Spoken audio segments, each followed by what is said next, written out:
You know, back in the old days, it'd say, "Let's get ready to rumble." I'd like to welcome everyone to the October 12th, 2022 Hartford Board of School Directors meeting. Are there any changes, additions? Yes, Mr. Chair, I would like to make the HCOREI charge change a little flexible because our student representative is coming tonight. However, she was, I think, in Canada, so she's on her way right now. And the estimated ETA is about 7 o'clock. So if we could just keep that a little flexible, because Okay, I think with her participation, we can decide one way or the other. right, with the modifications. Yep. Great. I have a couple changes. I hope the board will indulge me, but I do have to add appointments and resignations to the consent agenda. We have one resignation that I got to announce. And then I also want to add the VACTED agreement to the discussion part. It's something we do every year, and it needs to be in the minutes that we talked about it and approved it. Hopefully we can add that small thing. And I think the chair wants an executive session, which I took off the agenda because I didn't think we need it, but I guess we do need it. I think.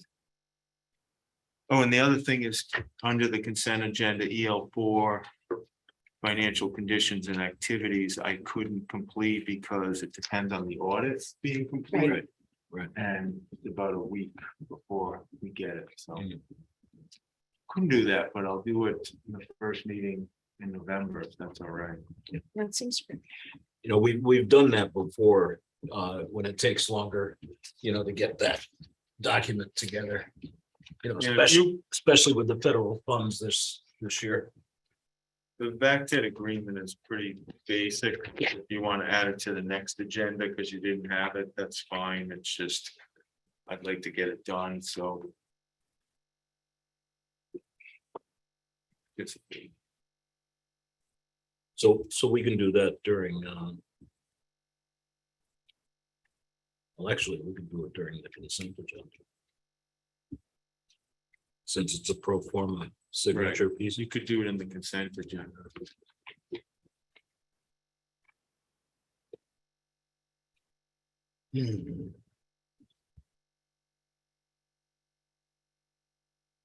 Okay. So I guess we'll entertain a motion to accept them. I'll make a motion to accept the agenda as adjusted. Second. So we have a motion and a second to accept the amended agenda. All in favor? Aye. Opposed? So moved. So first order of business, communication and support to the board, section 1, policy EL9, our student representatives report. Did she forward? She didn't forward a report, and she couldn't be here tonight, so skip that tonight. Okay, May I ask, sure. how are we coming on the second student representative? I think we have a prospect, so we're just waiting to hear from the high school about, the particulars in that sort of nomination or that process, that application process. Okay. Cool. Should hear soon. Cool. All right. So that brings us to the superintendent's report. Yeah, and I'm gonna keep mine a little brief tonight, but been working on transportation a lot, as you know. Yesterday I sent out for the first time. I noticed that all the high school and middle school buses were gonna be running on the regular schedule, which I almost wondered if people knew what that was. Because we haven't done that since the first day of school. We did it one day and it went right off the rails. So we are back to our normal schedule, which felt great. We still have one WRS or White River School bus that's running late for the trip home, I believe. 40 minutes late. So we're still waiting to figure out how to fill that spot, but everyone else is on time. So that felt really good to send that message. Still have a few vacancies that are stressing staff. But we're certainly doing a lot better than last year, but the vacancies are still difficult for folks. And it feels somewhat normal on the playground and in the schools, which is a good feeling. You can track the COVID cases this year on the district website, so that's kind of fun. Roy built a pretty slick form that all he has to do is populate and it updates the website, so it works really well. And that's on the our district part of the website. And then I guess the exciting news today was Maggie Ibrahim, the equity coordinator, and I presented this morning at the Vital Communities workshop over in Lebanon. And there's a group of community business leaders in the Upper Valley. And we were joined by the director of special ed at the Thetford Academy and the executive director of the Ledyard Charter School in New Hampshire. And we just talked with folks for about an hour about, you know, our leadership and our district and accomplishments and things that are going on, big items that we're dealing with right now, as well as challenges for the future for education. But it was really fun. I had a bunch of people from Hartford there, from the community, so they were excited to hear about you know, how supportive the school board is and how supportive the community is, and some of the initiatives we have going on and the equity work that Maggie's doing. So it was a great morning, and I think it was a good sort of feather in the cap of Hartford for everything that we do for the kids. Nice. That's really it. So moving right along. Any questions from the board?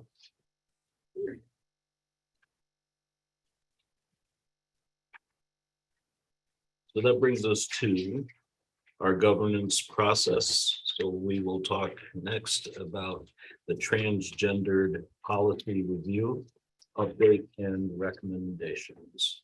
Yeah, thank you to Nancy who highlighted what was going on up in Randolph, Vermont, with the transgender and gender non-conforming students in the athletic team, which got me thinking about our policy, which we passed in the board passed in 2018, and we were sort of on the cutting edge of doing that work, and then we haven't reviewed it again since then, which I know seems like a long time, but in general, I think there's about 50 policies, and the committee is 3 people, and we try to go through all the new recommended policies and also review all the older policies. So 2018, unfortunately, in our eyes, isn't that old, but with this particular topic, it's really old because it seems like it's moving at lightning speed, the progress and the changes in laws and regulations and supports and just knowledge. What I recommended to Nancy was that we discuss this tonight, get the boards or anyone from the community's comments, but I bring it back to the policy team to rework it in light of any new legislation, new regulation, new themes, new information we have. If you remember last year, Olivia Merrill, the school board rep, also did her honors thesis on this topic. And one of the things she did was a policy review of our policy. So she had a lot of really good recommendations. I'm going to go through quickly what those are, and then I hope the board has any comments, or if you want to sort of highlight anything, or maybe there's something I missed. But what I would bring to the board, to the policy committee to look at specifically is our regular updates on school board policies, specifics as to what can and will be changed as far as a student name based on their preference and how they identify. So really specifically letting the schools know what a student can indicate they want changed. You know, if they want their name changed in attendance data, honor roll, email accounts, Infinite Campus, which is our data management system. You know, student login and IDs on assessments like the SAT or Panorama or the SBAC. Well, now we're not doing the SBAC anymore. I can't even remember what the new thing is called, but out of the blue, they ditched that. Like, just found out last week. So clarity on that, and I think what that would entail is really a corresponding set of procedures to go with the policy. When we did this policy, you know, again, we were sort of in our infancy with this topic and didn't realize we needed to have much more specific guidance for all the schools. So I think that would be really helpful if we got a little more specific, which we usually do in procedures.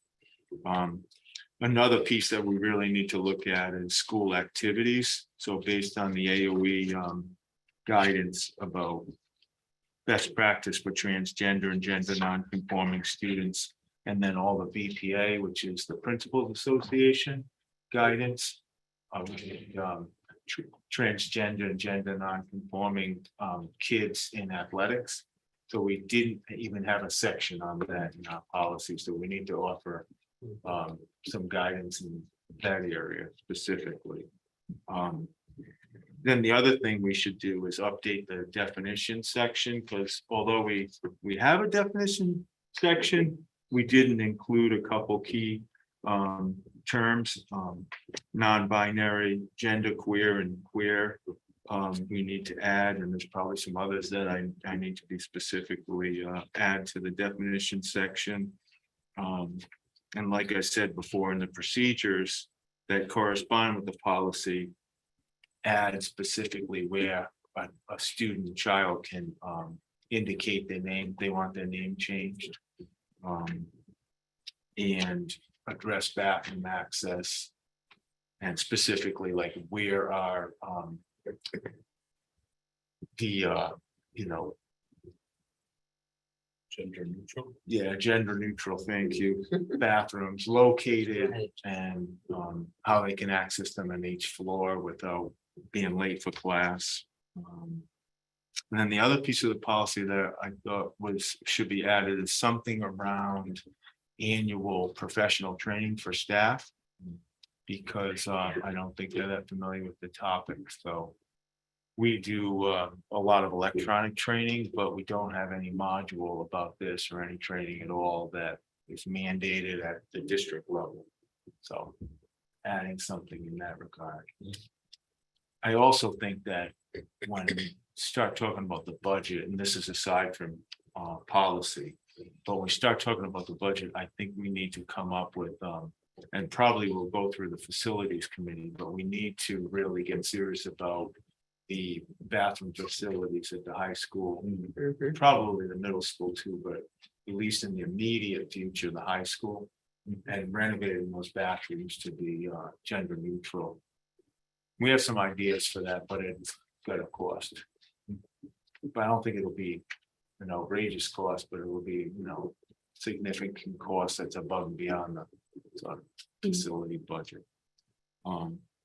And those are my comments on it, but I'm happy to hear what the board or anybody else, the public has. I'll start.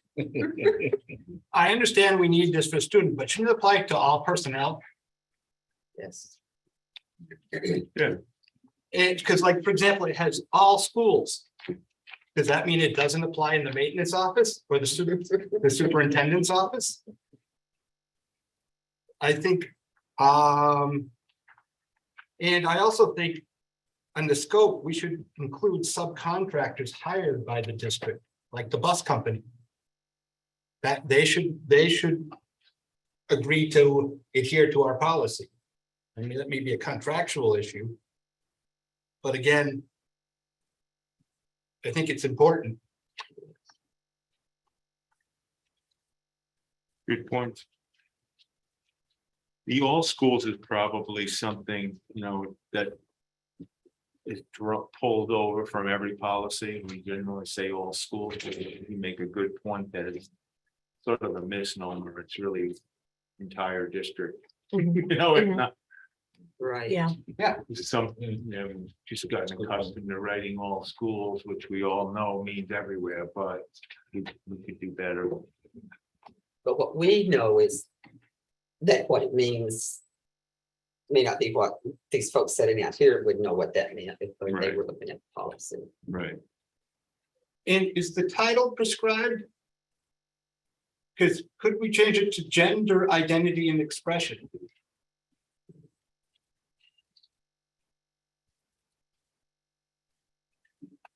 I mean, we could change it to anything we want, but I'd like to let the policy team sort of do a review of like what makes the most sense and make a recommendation as to. Absolutely. I mean, I'm just throwing this out there. Legalities, of No, all we the can- different terms and what. We have the option, the school board has the option of naming policy. I wasn't sure about the state. and they Yeah, prescribed that. most of ours conform to what the state has recommended, but we don't have to. See, that's part of the terminology in Title 16 is recommendations. So And- it isn't mandatory. I just have one more. Like on the fourth page. Where it says a transgender student. What if we change it to all students have the right to use a locker room or restroom which aligns with their gender identity? Yeah. And refresh some of the wordings. Yeah. So it isn't necessarily, I guess, for lack of a better word, so specific. Well, I think that was part of the reason that the policy committee brought this forward. You know, I mean, we did this in 2018. The guidance that drove the policy, if you look at the footnotes, is 2016. So, that's a wide span of time with as fast as things are moving and changing. So my personal recommendation, is that, we look at all of the guidance that may have been updated as well, because I think that there's a newer one than this. Yeah. So that's. And this is one of those policies really that, I mean, I know we're supposed to look at all of them on a yearly or bi-yearly basis. But this, I think this policy is such a very important policy for our district that this really needs to be looked at least yearly and updated and to see what's going on with it. Because, am I right, Roy, is it that this stuff just changes all the time? Well, With legislative. all this, right? Legislatively, we try to give the best guidance, that Yes. we can. Yeah. And there's a lot of resources that we use, even in the legislature, to develop the actual statutes that guide all of this. So it's more of a question of the sensibility of the individuals. And being that our district, has tried to be very sensitive to our school community. And that's why we did it, we did this years ago, it had been doing it. And even one of our school board student members decided to do her thesis project. So that's very telling about our interest as a Oh, board, yes. because I really don't care. What other folks decide to do, our responsibility is our kids here. Yes, absolutely. All 1,800 of them. So anyways. So, but the points will. No, I think they're all really good points. It's just something that it really brought to our attention what was going on in Randolph, that there are certain policies that we need to review more often than usual. This is one of them. yeah. And If I I'm sure could there's just, a few others, but Sure, go ahead. if I could just echo a little bit of what Russ said, I'm really loving that the examples you found. And I think this is a really good example of how, excuse me, as a district, we can really look at making our language inclusive to all, right? Saying any student has the right to do this, for Mhm. example, Russ. So that, right, when we are the most accessible to people, we need the fewer amounts of accommodations. Accommodations are not necessary when things are accessible. We just bear that in mind with our language. When we review these policies, it's a beautiful time to be able to update it. Mhm. Look confused, Roy. Is that, no, okay, all right. I want to make sure I was saying that so that it was, you know, comprehensible to the people outside of my own head. Right, so that's a general rule, is that if we create buildings and language and policies so that they accommodate the most amount of people, then a fewer amount, very few people need to be accommodated to access it. It's already accessible. And that's a concept that I think is a really valuable guiding star when creating policy, reviewing policy, and just generally moving forward. Cool. So that should give you enough to get the team started. Yeah, and I mean, and what we do when we bring it back to you is we, have several chances for you to comment on the revised policy, so you don't have to feel like you get one chance to speak up. It's at least twice or whatever the board's pleasure is. So we try to get it right, but Well, what I like about our process, and we've been doing this a while, is that being that we have multiple readings, of that draft that comes from the policy committee, we have a chance. And with this particular one, being that it's a revision of an existing policy, we get a third shot at it. Yeah. By having this opportunity to give some thoughts to the policy committee to bring back to us, hopefully a draft that we go, all right, this is, we just have to tweak and do some fine tuning. And hopefully that's the way it'll work with this one. I'm looking at the policy from VSBA, which was revised in 2020. So this is 2 years newer than ours, and it's very similar to what we had. And we're working on it now too, Yeah, or another revision of it. no, the definitions is all pretty much identical. Cool.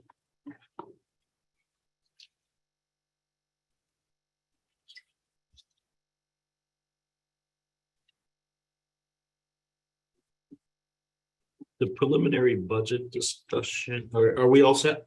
Any questions? Okay. And recommendations, references, points of reference? Cool. Let's see. The budget. Preliminary budget discussion. Okay. Yeah, so we have couple things going on here. We're obviously gearing up for next year's budget, and this is sort of prerequisite information, 40,000 foot level, maybe 20,000 foot level. But we wanted to prepare the board and the community for first draft of the budget, which will probably come in the first meeting in November. But Roy and Julie were going to go over the ESSER funding, and then Jake was going to go over what he knows right now about the lay of the land with all the data coming from the Agency of Education state around budget formation. And then maybe this is the things the board wants to know about or wants us to get for data. But that's where we're at. Hopefully it's kind of a good first step. Ready? Absolutely. So we can give you folks some insights in terms of how we've used ESSER 3. Kathy and I have been keeping you folks posted through ESSER 1 and ESSER 2.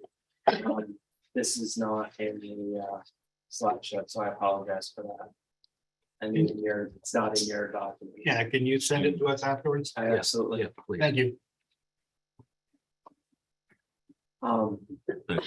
So like I said, you folks have been being brought up to date in terms of how we've used the the ESSER funds to this point where we've been trying to find ways to braid the title funds, the ESSER funds, and the local funds together to try and meet the needs that have been created throughout the pandemic.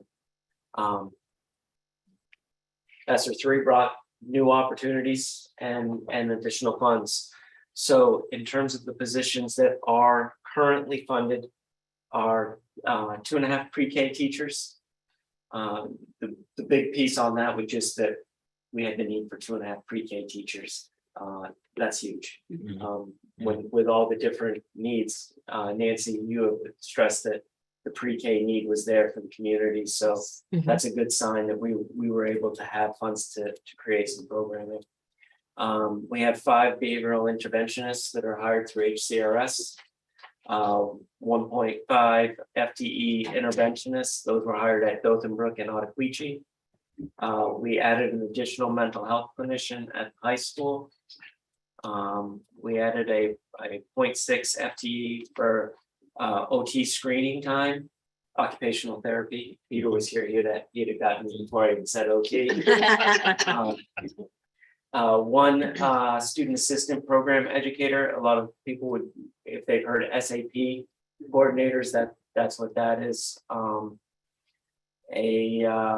A full-time instructional coach was added to Dothanbrook, and we added an additional English language learner teacher that works across the district and partners with Lisa Burton, who was as of last year was our sole person in charge of that. So that gives you some brief look at who's in there in terms of funded positions. Sure. So I can talk a little bit about consultants and professional learning resources that we've hired through the district. We, as you know, are using EL education across the elementary schools, and that was implemented adopted last year. So we are still working with consultants from EL to provide teacher PD and support as they really roll out implementation of that program. And they are working with us both by visiting schools in person and, preparing resources and doing remote consultations and things like that. Mary Gannon is still working with us. She is working in multiple different capacities across the district to support the DEI work that's happening, and both with at the school level with the admin. So she's working in multiple different ways. And then Phil Maycumber is providing professional learning and support for teachers for providing professional development and co-teaching between classroom teachers and special educators. So really looking at the model of co-teaching to increase access for all students in the classroom, and as well as providing training for teachers in universal design for learning strategies. So really offering teachers support and training in how to increase that sort of tier 1 support for access for all students in the classroom, and those universal strategies that really provide increased student learning. And so those are, Excuse me, Julie. yes. Would you mind just giving a Cliff Notes version to the folks that are here and listening about EL education? Sure.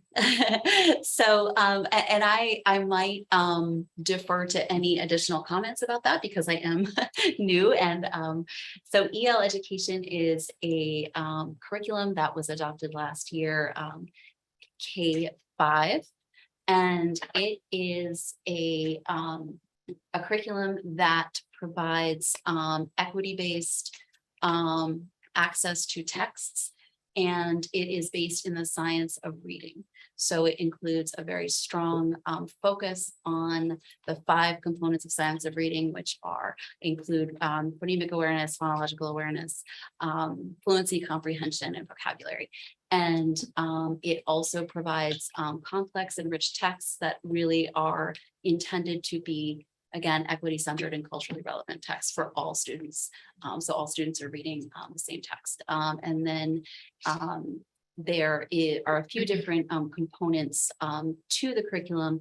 One being that it provides, again, that those direct blocks of instruction in skills, as well as module lessons, which are really focused on reading and content, and it integrates a lot of science and social studies content into the reading.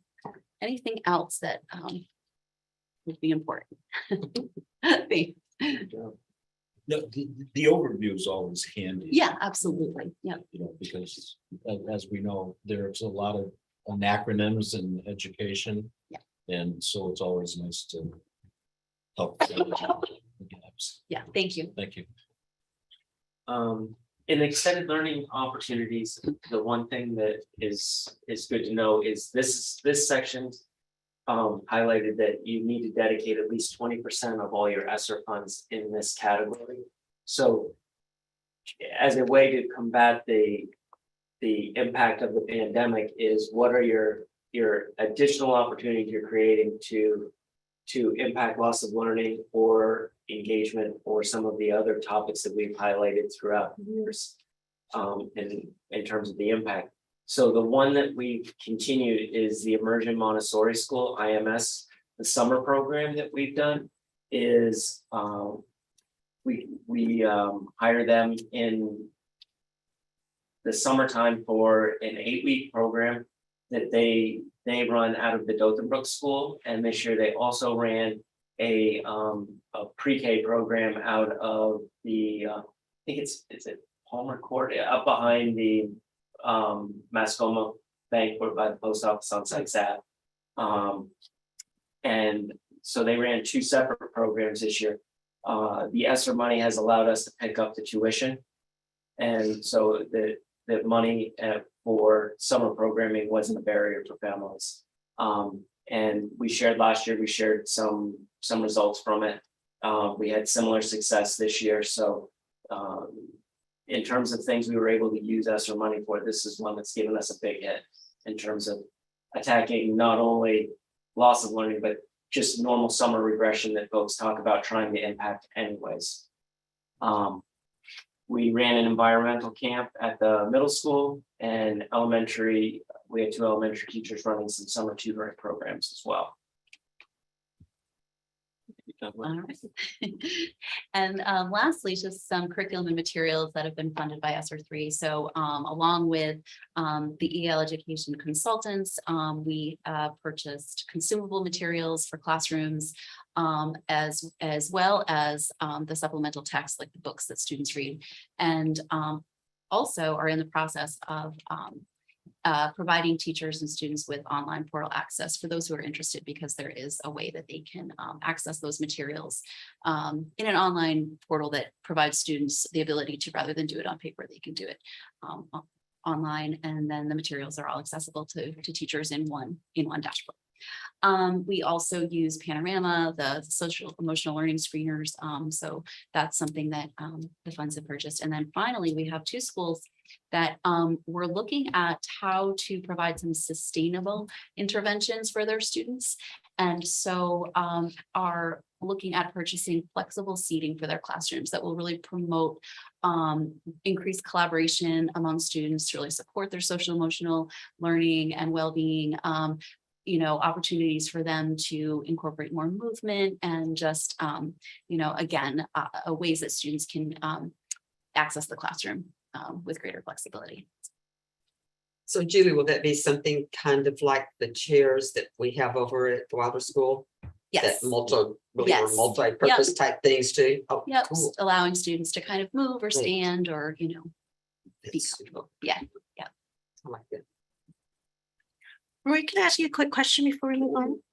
I'm just curious what the metrics were for success with the IMS pre-KK, because you said that there were some really good results. So I'm just curious what you were measuring. So we're using more than anything was enrollment and Okay. sustained participation. So Okay. One of the questions was, if we picked up the tuition, what's the draw to keep coming?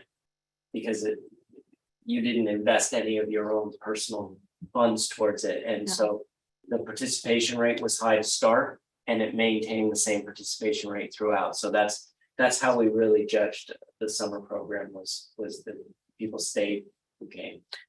Okay. Thanks. I was just trying to figure in my mind how we were evaluating success in a Montessori based, it was sort of like, Yes, there was a little dichotomy in my Yeah, brain. That's a great question. I'm glad you asked it. It was all around participation. That's a and great sustained answer. Participation. Perfect. Yeah, thank you. You bet. The reason we did this is because if you think back,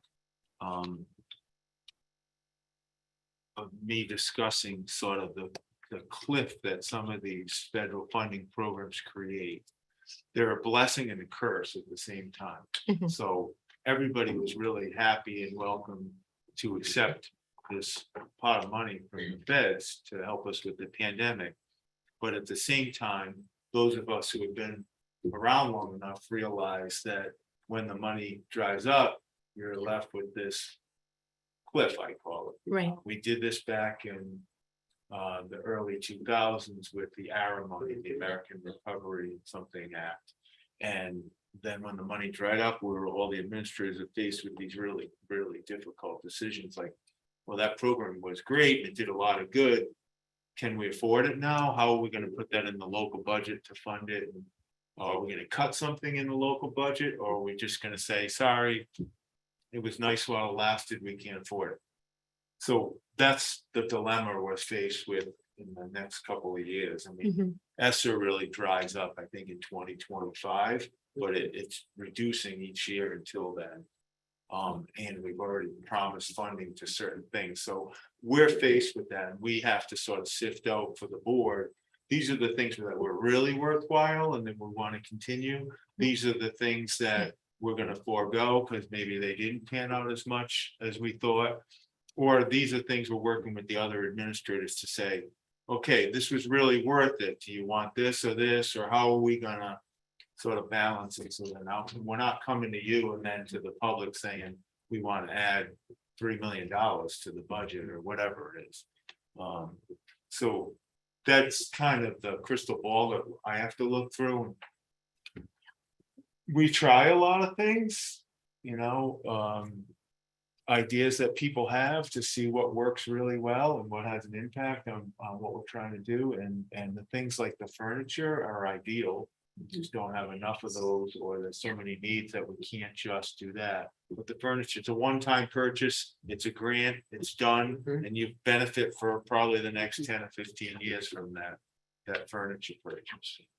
The clinicians and the behavior interventionists and the other positions it's funded are harder. So that's where the real tough choices are. The consultants is great because that's really a 1 or 2 time thing. And we've done the good work and we benefit from the training and we keep using it going forward. So it's interesting though, that it's a blessing and a curse. That's just the way that is, and it happens from time to time. I know Coach has seen it over the years. So we'll do the best we can until we get, you know, the budget stages, and we'll be working with you to say, we don't think we can live without this. It was funded with ESSER money. Okay. Questions about that? Jake's gonna go over a little more about the budget, but questions about ESSER or anything in that regard? I'll save mine to the end. I just hope everybody understands the dilemma that it sort of presents.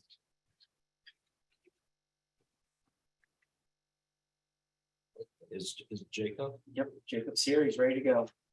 Okay.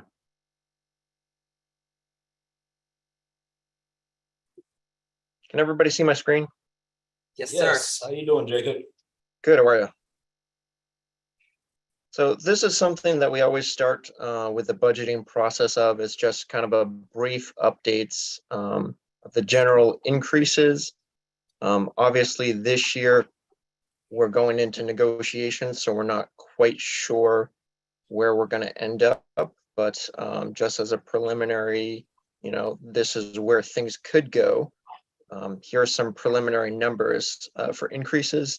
And I will say that for the administrative teachers and support staff, I just said, what if we gave everybody the same percentage increase?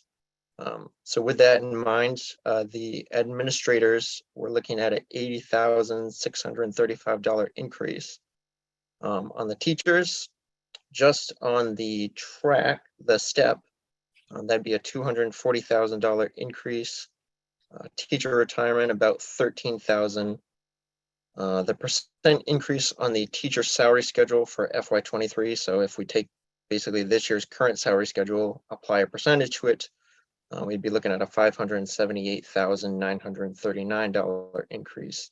And then support staff, you'd be looking at a $222,863 increase. And then I've heard nothing but negative news about health insurance costs. So right now I'm just coming out of the gate with saying we might be headed for 12%. So that could cost us, $417,000. We should have a pretty good idea next month and into December with the info that's going to be coming from Visbit, which is our insurance provider. And then just some other things that I know up front. I know we've been talking about going towards the new accounting software.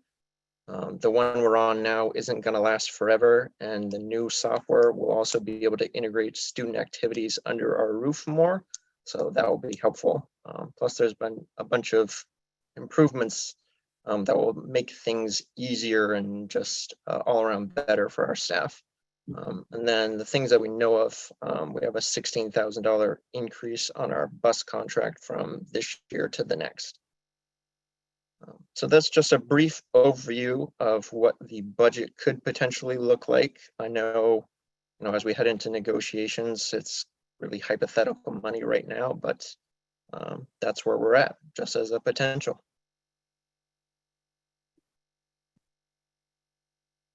Again, that includes no new funding for any of the ESSER positions that we feel are worthwhile. So. Right. Again, this is a very high level sort of introductory. And certainly, like a lot of the ESSER stuff that's funded now will need, further discussions as far as, what's worthwhile continuing, how will that be funded going into the next year, because not only with the health insurance, but the teachers' retirement for the federal is certainly going to go up. It's at 20.99% now. So as prices go up, you won't be able to buy as much, obviously, with the inflation that we're having. Questions? Jake, no, go ahead. No, you go ahead. I'll go ahead. Wait a minute. Can you send me that, Jacob, just because it will dovetail into the spreadsheet I'm still working on? Will do. And I guess I don't have so much as a question as a comment. Really understanding we're early, maybe in a slight change from the past, I'd like to see some numbers in, like, if we could do everything, what would it cost? Because I don't think we do a good enough job communicating the fact that we have made difficult choices. Right. So like how the budget aligns with our ends policies, especially those we're going to focus on, and what the measurement criteria will be, because that's the other question I perceive the public asking, what are we getting for our money? I think we need to be able to answer that question much better than we are right now. And I guess the other thing I would like to see is what is in the budget, and it sort of goes with the ESSER, for student health and emotional well-being and the learning gap. What specific programs are we, and how are we going to measure whether or not they should be continued? I mean, make no mistake about it, this is going to be a really painful budget season. But I think we need to start off saying, understanding taxpayers can only bear so much burden. In a perfect world, here's where we would be. And here's the compromises we made, because essentially, since they're our owners, they would have to sign off on our priority type thing. It's a chance to more involve them in understanding the mat what goes behind the curtain. Yeah, no, it makes sense.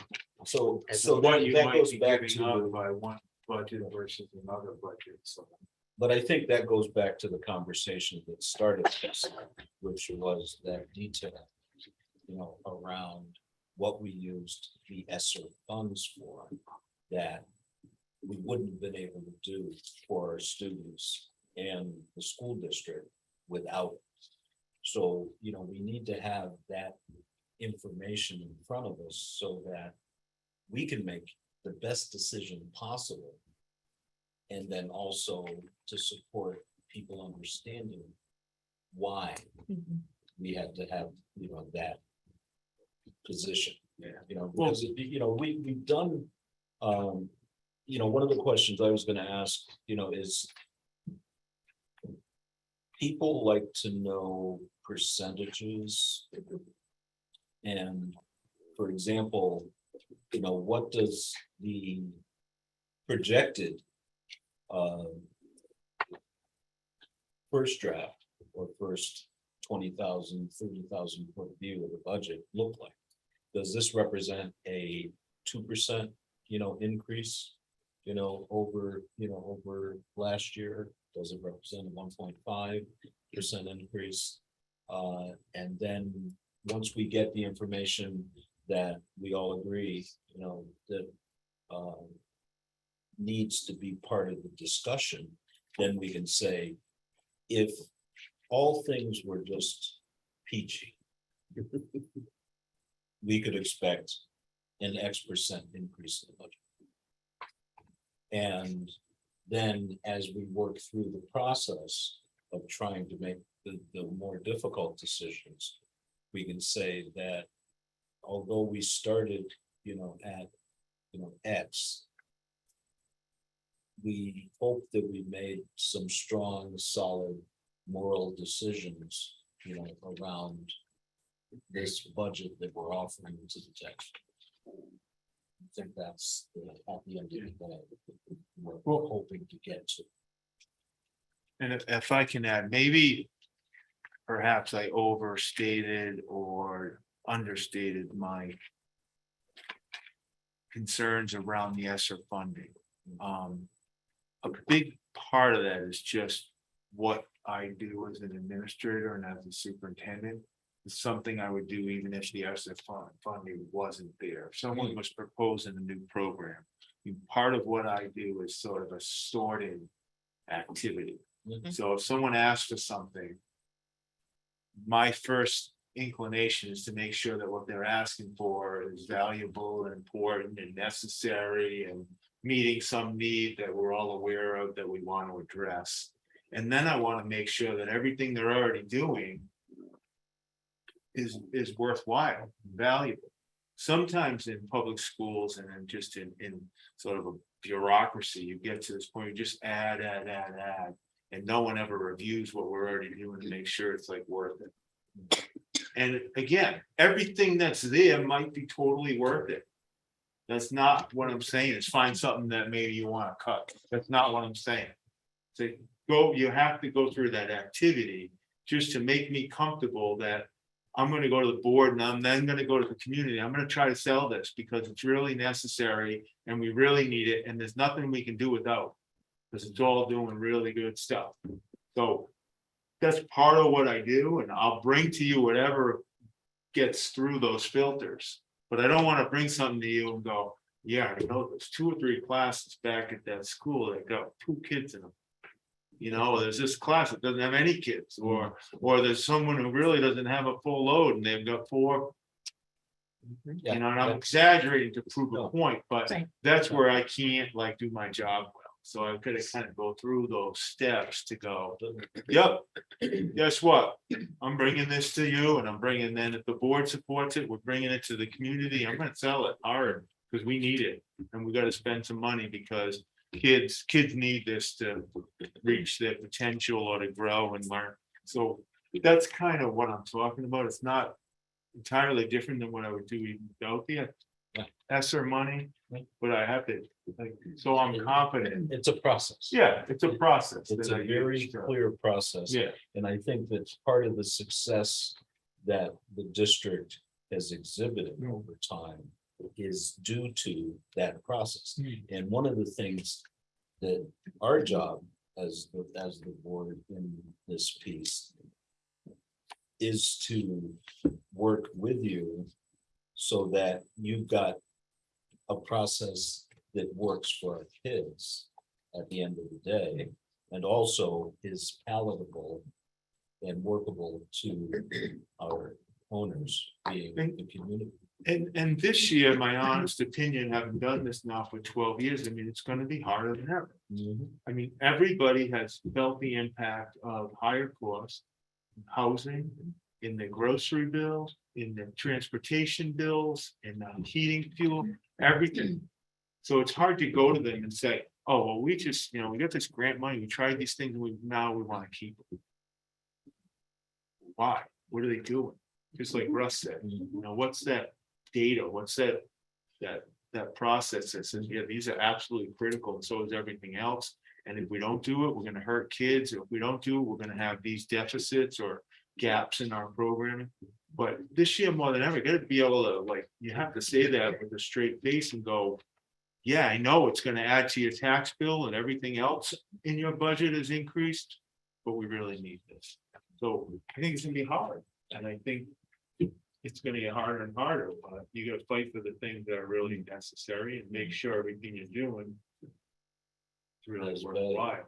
So that's how I look at it, and when you go to the mat with community members because they're hurting and they're feeling the pain of inflation and everything else, you have to make sure you got the goods to say, I know, and we've considered that, but we really feel like this is necessary. And they still might not support it because it's. And again, that's why we go through this, at all levels, our level, their level. And we have the information meetings, and then we have the vote.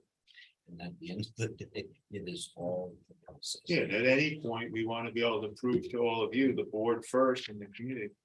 Well, why do you think it's necessary? Keep pushing, keep drilling down till you're satisfied, or you're not. You say, I'm sorry, but you haven't proven to me that we need that. And that's happened in the past, having done this a little bit. As the kids say, that has been the path. But as Tom has said, the times we're in right this minute are so different, and so they're gonna require us to be even more diligent in our process to ensure that we achieve that goal.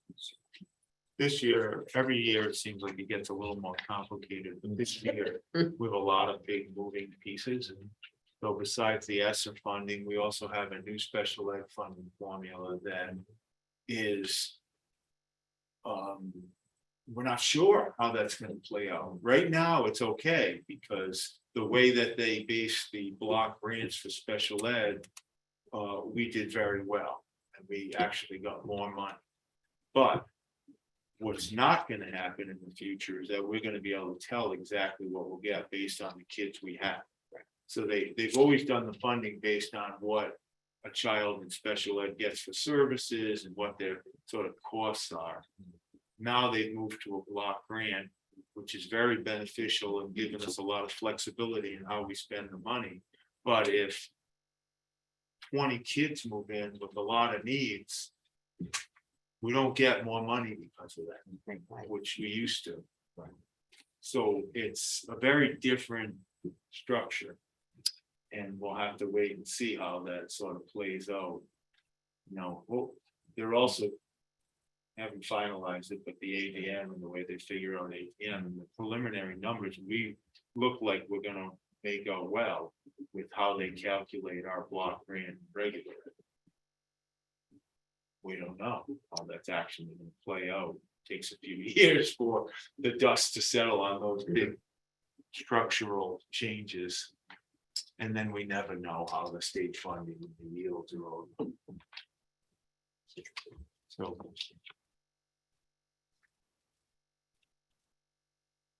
So the next piece. Yeah, that was really it. I don't know, Jake, if you have any more to add based on that discussion, or Julie or Roy. Oh, Peter is here and has his hand up. So we have a question from Peter. Greeting, Good reaching evening. out to you. New Haven, Connecticut.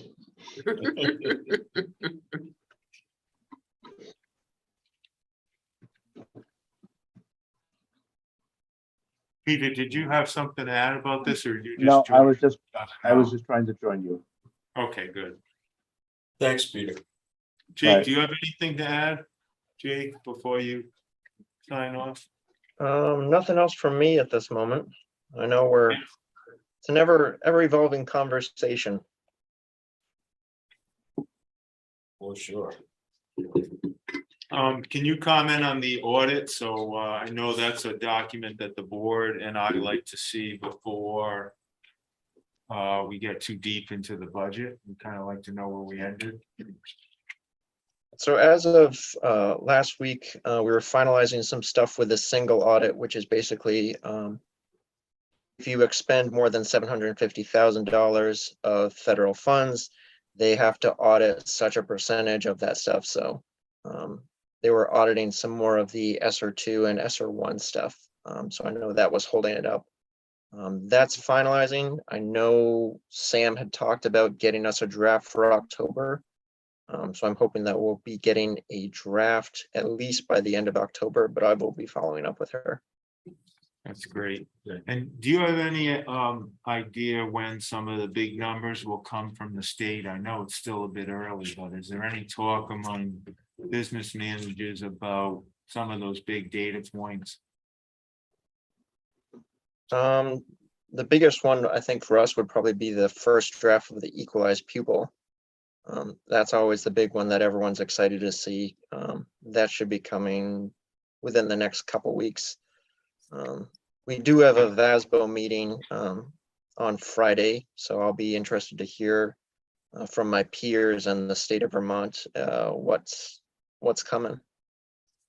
Perfect. So that ADM count is based on October 1's enrollment.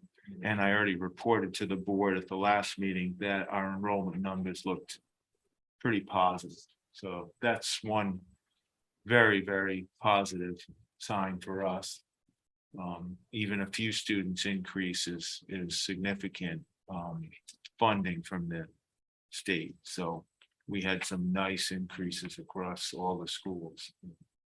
So Jake, the equalized pupil number, will that be like a preliminary number or will that be close to a final number? I mean, I know last year we waited forever for that number.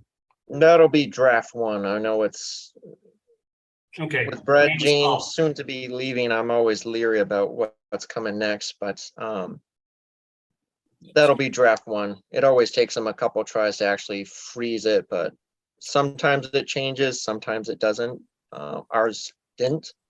So we'll see what draft one looks like. So if I was a cruel person, I'd say it's ironic that our Department of Ed has trouble adding, but I didn't say that.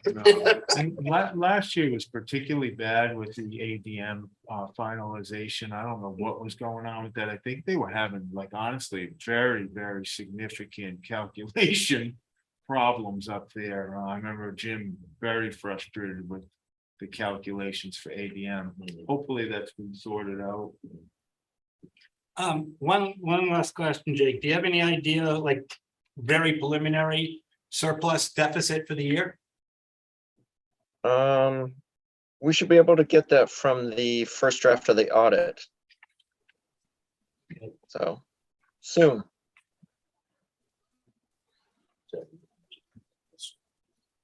Soon.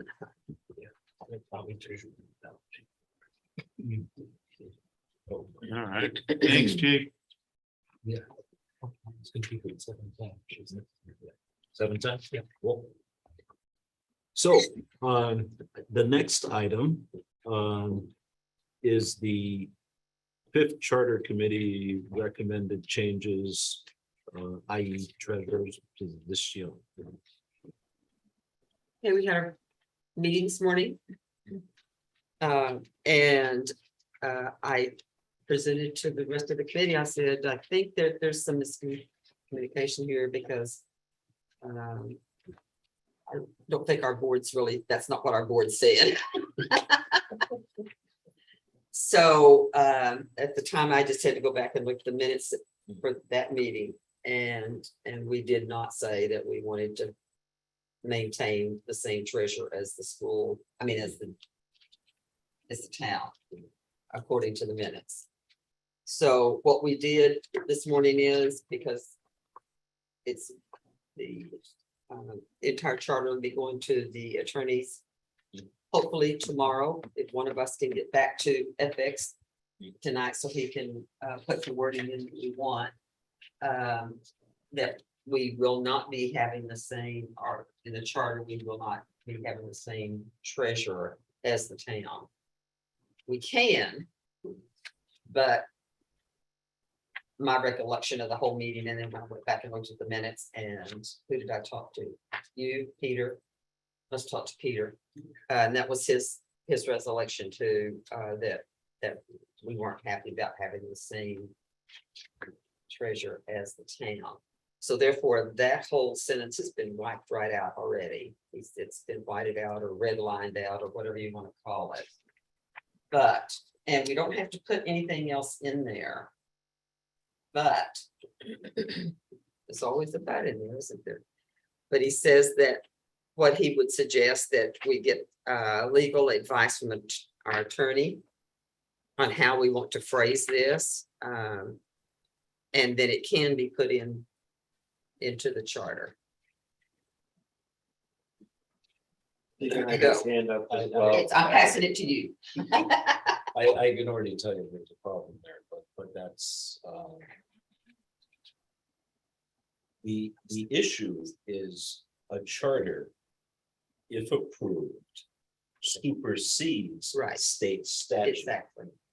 So if we don't put it in, we follow State statute. subsection Right. 426 of Title 16, which states very clearly how the Yes. treasurer is handled in a school district as a separate municipality. Because we are technically a separate Right. municipality with responsibilities different than that of the town. Mhm. We both have a treasurer. In some districts, they're very clear that the treasurer of the town and the treasurer of the school district is the same person. Or the same entity. In some districts, it's not. And statute allows. for that.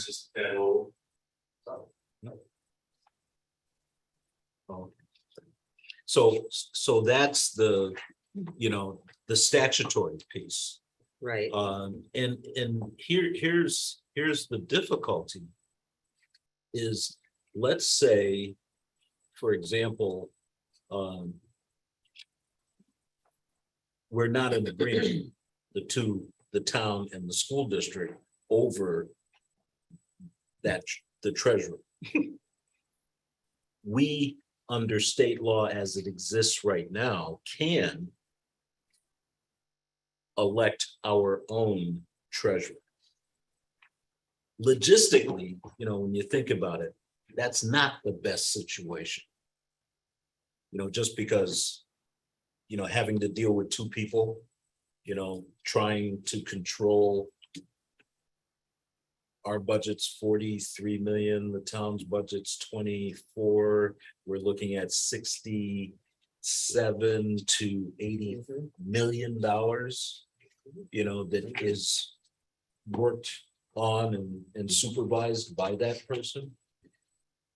So hopefully, and there's a lot of intersectionality or working together that has to happen, because they collect the taxes that pay for all of this that we're talking about today. And our timeline for payments, for tuitions and things of that are entirely different than the other entity. So it really requires a lot of collaboration with the treasurer, even if it's just in his own head. Making sure that everything is balanced. And so that's why it becomes very critical that we're in agreement that this is the right mix, the right person. It's hard enough sometimes to hire, let's say a superintendent or a manager, but to do someone who is working with both entities, it's a little more tricky. But that's just. And some also we're adding into the charter also that we're gonna, just as Lisa hires her assistant, Mhm. that the town treasurer now is gonna be hiring an assistant treasurer. But it's gonna be up to the treasurer to hire that person, just like we have Lisa hire her assistant. And that person can be there for emergencies, deaths, whatever might be happening that the treasurer can't be around in critical times. So there's another person. There's a default. Yeah. So, but anyway, that's it. So we really need to decide tonight if that's what we want to do, because we really need to get back to FX on this so that he can get it to the attorney tomorrow. Yes, sir. Peter, they're trying to move you to panelists. You Oh. just have to accept it. He had his hand up from the. Yeah. And then Sorry. Yeah. got booted Oh, out, we so. can- See if he. Hopefully he heard that, so he must have moved over. I mean, for us in the office, working with the treasurer, it would be, I think it would be very cumbersome to have two different treasurers. Unless it was absolutely necessary for some reason, but it's ideal to have one treasurer because they're sort of working with the town and the school to figure out when the money is available to shift from town's collection of taxes to the school for our ability to pay bills and make payroll. So it is very interconnected, but I just share that. Yeah. That word understands how it works. Well, that was the comment about the collaboration. So if you had two, they'd have to work together to navigate sort of putting it really basic, it's like the town's checkbook and the school's checkbook. Excuse me, folks, were you interested in staying for public comment? Because we can. Oh, okay. Thanks for coming. Thank No, you. I just thought I'd check. Great, thank you. Thank you. Has Peter got back on? Peter's back on. He's still I'm just gonna see if I can let him. As a panelist, though. There he is. Yeah. He doesn't have to. Yeah. Yes, we can. He should be. Hi, Peter. Hey. I keep on getting back in and out, and I haven't been able to accept being a panelist.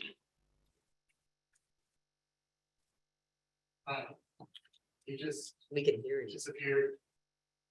He must have a bad connection. There you are. Oh, here he is. I do have a bag to give up on this, but I'm going to try.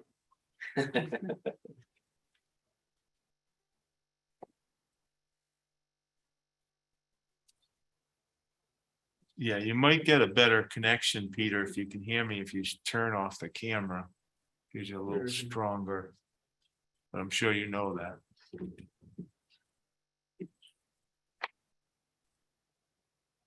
We'll move to a window.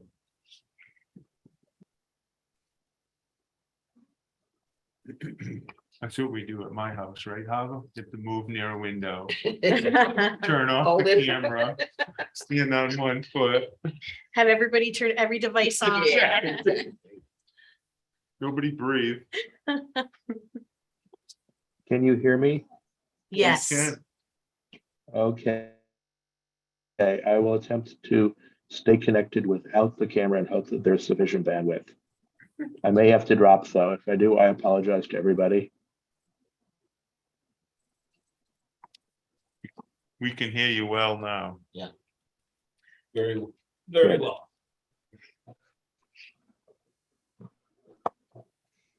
So,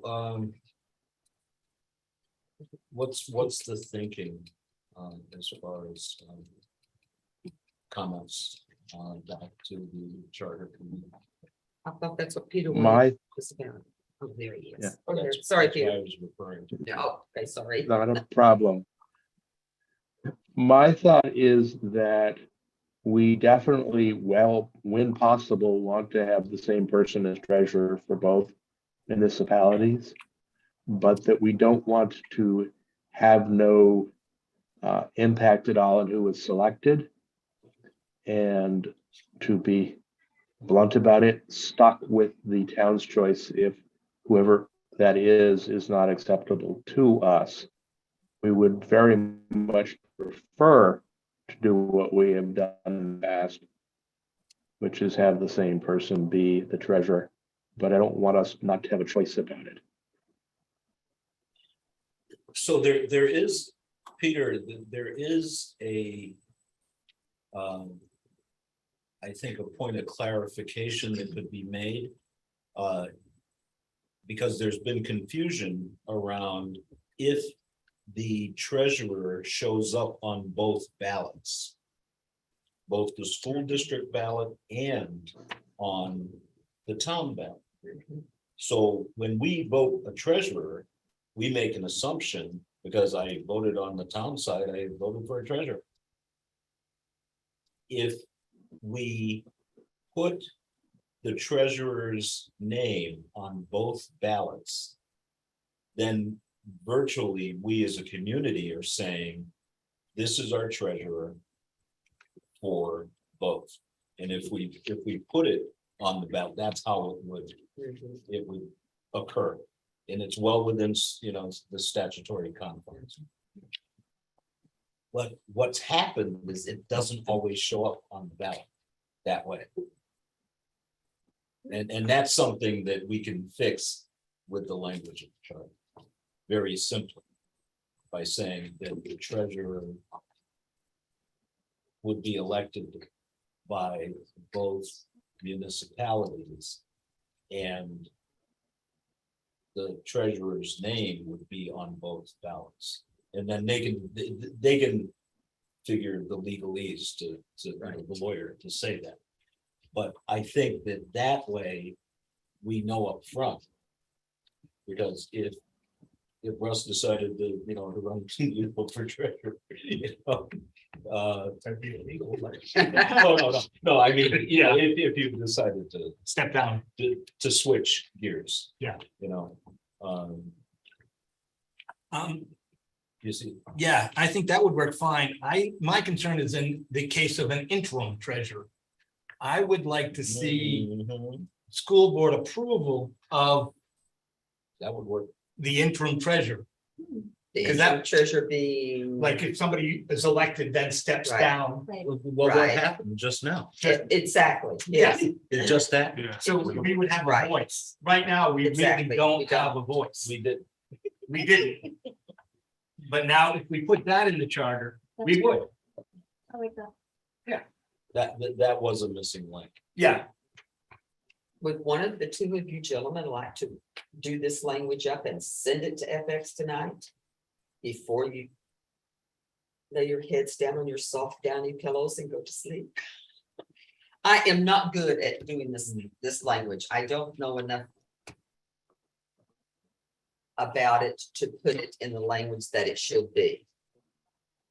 Obviously, I have a hard time sometimes. No, it doesn't have to be language. The attorney's gonna set the language. Yeah, I realize the You know, attorney's gonna, There's 2 points that the board is making a request for. okay, One, that it's on both ballots, it's on both ballots, and so they're duly elected. right, And if there is an interim, that the school board has the option of confirming. Confirming, do we also want the option to veto? Well, that's, you know, if we don't confirm. Well, you know, not, it's yeah, just- not confirming would be. Right. Okay, And that's it. all right, then I can do that. Yeah, and let the attorney do the. Yeah. work. Yeah, you know, because they'll- we're trying to get it to the Right. attorney tomorrow, Yeah, because and Eli's waiting Right. for it, so, because, you know, he's the one that does all of the. yeah, he does the all that. fancy like. He does the magic. Oh, and since the charter goes to the legislature, it has to be Right, exactly, exactly, legally. yes, and we as a board won't see it again until after it's gone to Eli. Hmm. And then before it goes to the legislator, I don't No, have no, my no, cheat sheet. in front well, of the me. thing is, it has to It go to goes public, Goes to the public first, Yeah. and then, yes, so it yes, would come back to both boards. right, You know, And then prior to it's that point. it's back up the hill, okay. See, I have a cheat sheet. I would support that approach. Okay, That addresses my concerns. I will send that Great. to. So I think, you know, without doing a formal vote, just a straw poll of the board is. That works for us collectively. Okay, thank you very Okay. much. Thanks, Peter. Here's- Cool. Couldn't have timed that any better. You're welcome. Thank you. If you want, I can do a couple of the other things while she gets warmed up, or we can just jump right into. Yeah. Catches her breath. Up to you. So I think because she's been on the road, let's do another one so that she can catch her breath. And then we'll move from there. And then we'll let Molly, you know, share her thoughts. And Do you want me to talk about the policy change or the back debt agreement? Let's, let's do which one? I was gonna say the library policy. Yeah. Yes, Yeah. Yeah, so there were two changes that the board wanted to see in the second reading. I made both of those changes. One was the word, I think it was discriminating to critical, and that was on the top of page 4, I think. Mhm. 1, 2, 3, 4. You'll see critical, it was highlighted, but I didn't print it in color, so that doesn't help. And then the second change was clarifying under item 7 in the procedure. 3 business days, so the superintendent will have 3 business days to reach a decision regarding the requested consideration. And there was one other change that is in this Okay. policy. It was about the appeal process. If Right. something's removed, you can appeal the removal. Yes. Yeah, so was that item 8? In the appeal? I don't remember. I just know I'm. I remember that. No, discussion. now I remember Yeah. that. Well, you really got. Remember that discussion. Yep, No, it's item there. 7 was timing, and then citizens' request for reconsideration of material. Peter, do you remember that item?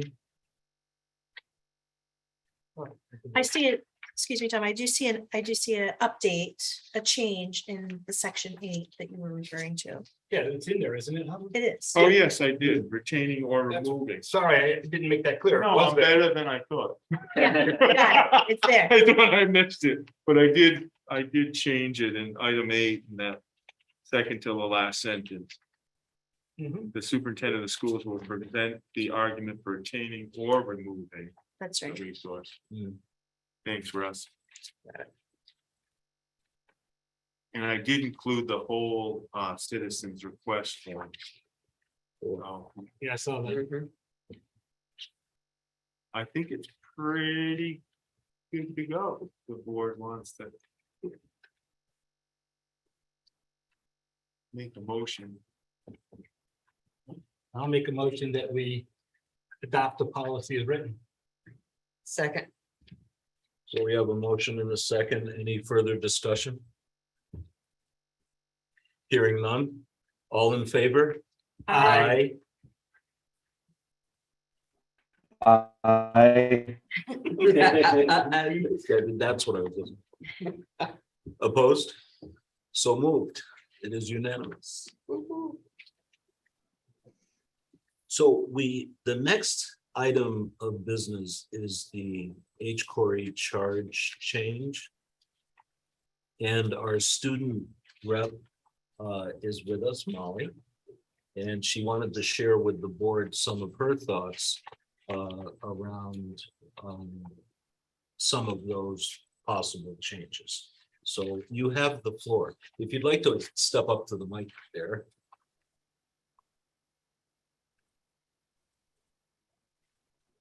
Okay, so I'm Molly and I have been attending HCOREI meetings around February 2021 and also run technically after school.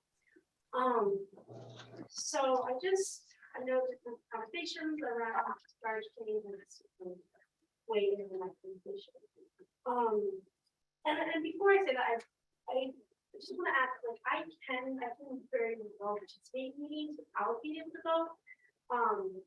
But giving a student liaison the ability to vote, I think sort of optimizes, we can participate and also sends really good message about student voice. So some sort of concern that I have heard is that being able to vote was bringing under the scrutiny of the community. And that's, that's something that it's with me. I feel like I will express my opinions, whether or not I'm voting. And so if people have issues with what I'm saying, that like they will act a certain way regardless of whether or not I don't see that as a significant factor in whether or not there are issues.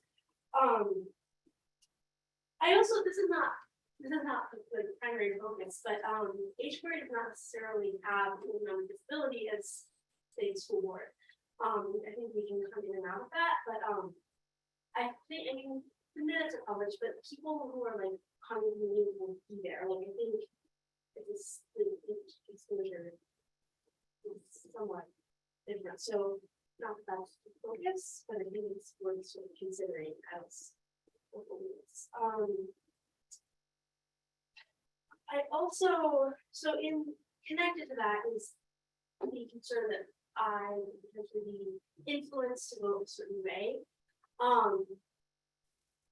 I just like, I think I feel confident that I would be able to recognize what's happening if someone were to try and influence the way that I vote. And I think that there are structures. I mean, there are a bunch of adults in the committee. Like I think I would be able to deal with that in an appropriate way and not to actually that like ultimately affect the way that I vote. And I think that anyone who anybody in this position would be able to do the same.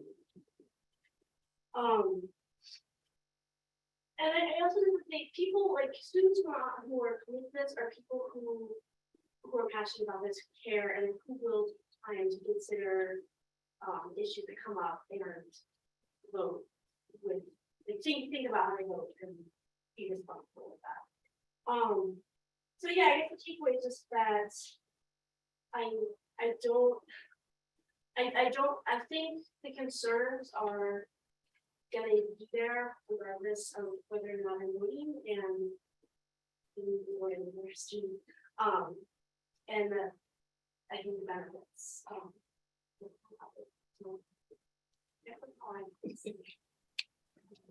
Hold on. Questions from the board or comments from the board?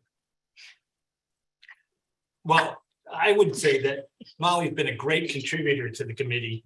And I have found by being exposed to young people like Molly and my own kids has really enhanced my education in this subject area. And I was one of the proponents of this because I do think having a voice in the recommendations of the committee adds more, I guess, power to what she's saying, because she has at least a small part in what the final decision or recommendation is. And I also think it's a great opportunity to get back to some civics lessons in participating in student government. So, and I think the other point that Molly made is that somebody who's going to volunteer for this committee already has a passion for the committee and already understands that there may be some inherent risk or unpleasantness associated with that. I would like to just echo what a great job Molly's done on the committee, and it's been a real pleasure working with you and talking with you and hearing your opinions. I will say that I was in small group with you when we talked about some of the concerns, and I represented particularly, I believe, some of the concerns that Peter Merrill brought up before about, to summarize, it's a grown-up's job to protect kids from harmful experiences. And he had some real concern about wanting to protect kids from that. And all of us share the concern that a voting member who is a student might be exposed to some of the things that are unpleasant and inappropriate. And you very rightly pointed out that having voting power or not voting power will not stop inappropriate adults from acting inappropriately towards you, whether or not you have voting rights or not. And it was the most appropriate and prescient point, I think, to make in the whole argument is that a rule is not going to protect protect young people from inappropriate behavior.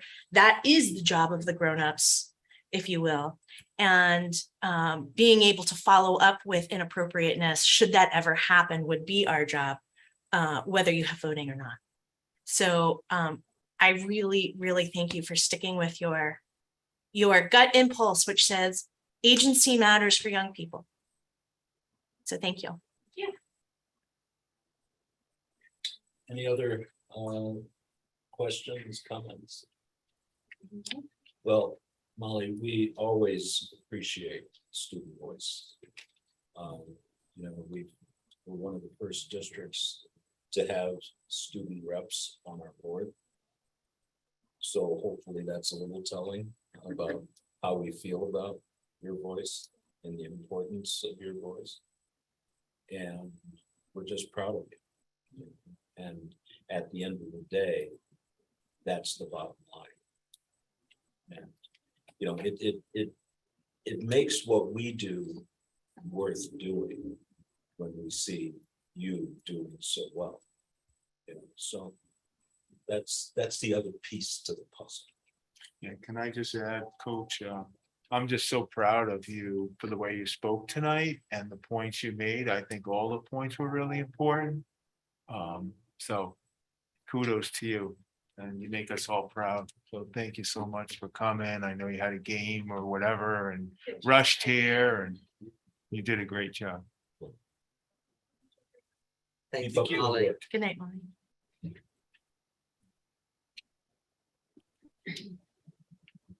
And I can tell Mom's proud too. And we're always going to be protective. I'm Right. sorry. You know, that's our how we job. roll. You know, that's kind of our, that's part of the reason why I think people run for the school board to start, you know, is that protective nature. You know, we're all, you know, we've all had kids and have kids in the system, you know, and it's just so important. You know, so it's also important to have these discussions because, like, you know, Russ said, they're very enlightening. And, you know, you as well, Hannah, and Nancy, you know, because until you do, you don't know.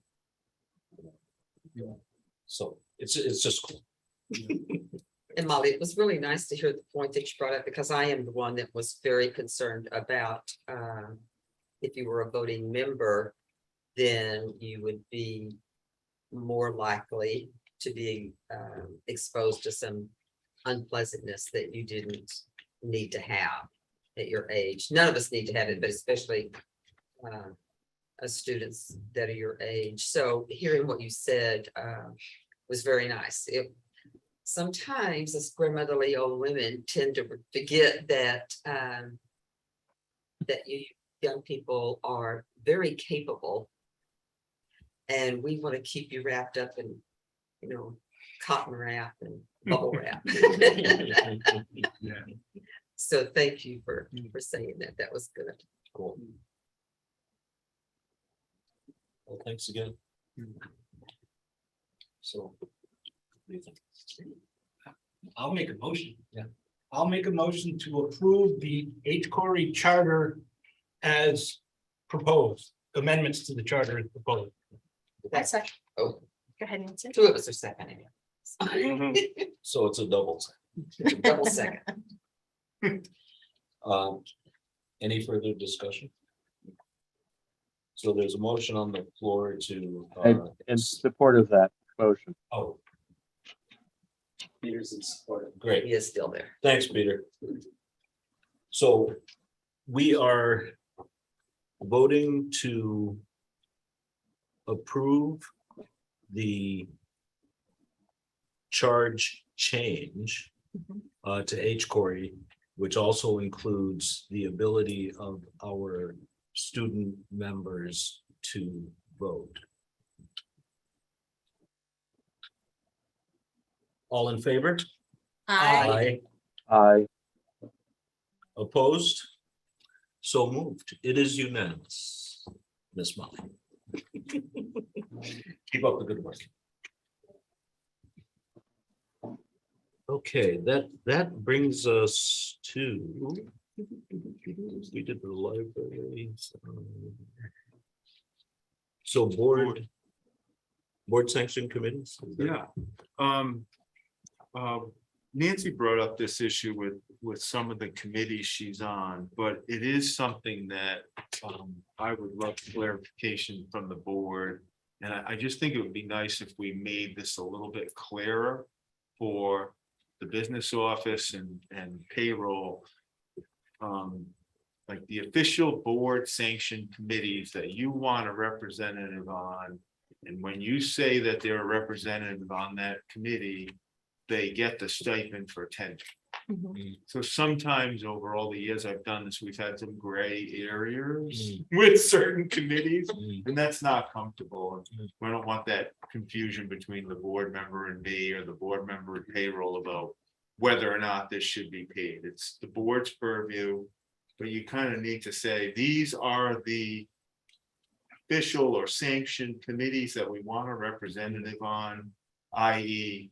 negotiations, policy, finance, facilities, HCOREI. HCC, HCOREI. I think once a year we should do that. Maybe That's good. have a full list Thank you. Well, and who the representatives are. Like you could do that all in one meeting. Yeah. And then approve it. And we're all clear. And if it's not on there, no. And it You can can be go, but added you don't next get year or amended. But I don't have to play this kind of guessing yeah. game. You know, I did include in the for tonight. Yep. Peter, I apologize for breaking in. It's hard to do this long distance. In the past, we had the position that if a committee was reported out as part of our job, and they were a recognized committee, would be given the stipend. I have no problem with the change that you're proposing at all. If there are problems with that rule not being clear enough, we can't list every time, but it had been that on out during the school board.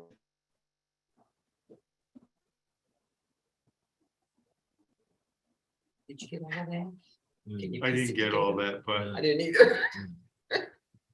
you had a really bad I'm connection. sorry. Peter. Yeah, that's That's okay. okay. Yeah, and I just think if there was a list, then we would know who should be reporting out at every meeting or not.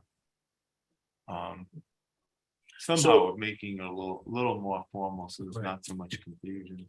so I think that was the intent of the reporting out and having that annual meeting of who was going to be on the committees, you know. So I think that in order to get, you know, the clarity that that Tom's looking for the official piece. Right now, we've got HCOREI facilities, the RAB, the policy, finance, and HCC. And Select board. the select board is missing from even that report list right now, but we've already approved that, that position. And in the Select board. meetings, Negotiation. in the meetings, we also have noted in our minutes that, so that's a select board.